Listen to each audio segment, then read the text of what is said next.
بسم الله الرحمن الرحيم. يسعدنا ويشرفنا أن يكون معنا الأخوات نور ومرام محمد مهدي من قرية مطرطارس مركز سنورس محافظة الفيوم، والذين ظهرت إمكانياتهم في الإبداعات منذ نعومة أظافرهم، وبهروا علماء الأزهر محافظة الفيوم في الإنشاد الديني، وحصلوا على أكثر من جائزة في أكثر من محفل. كلمينا عن بدايتكم في الإنشاد الديني، ومين اللي كان بيدعمكم في هذه الموهبة؟ انا بصراحه بحب اشكر ماما وبابا جدا لان هم اللي وقفوا معايا، وهم اللي اكتشفوا موهبتي، وهم اللي نموها لي.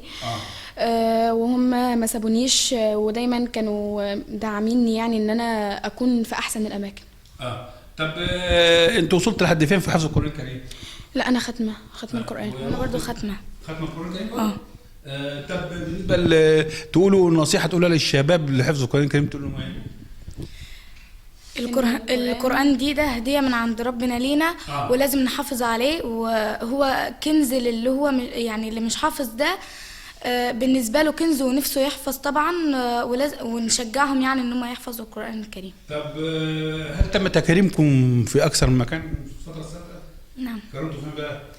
في شبان المسلمين، ومسابقة المحافظة، وعلوم القرآن، والرسالة، ويعني المنطقه الازهريه. كرمنا في كثير من عايزين بقى نستمتع بجزء من موهبتكم في الانشاد الديني، تقولوا لنا ايه؟ يا بائعا في أرضي طيبة عنبارة، الله الله بجواري أحمد لا تبيع العنبارة، الله الله إن الصلاة على النبي وآله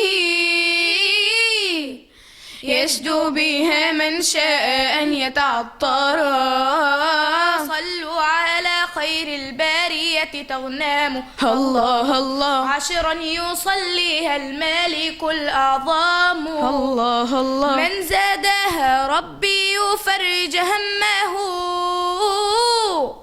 والذنب يغفر والنفوس تنعم.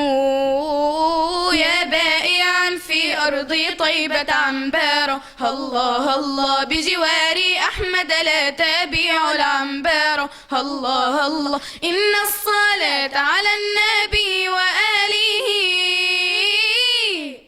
يشدو بها من شاء أن يتعطرا، يا رحمة عم الجميع ثناؤها، الله الله وبيوم مولدك الوجود قد انتشى، الله الله يا من أزلت عن القلوب حجابها،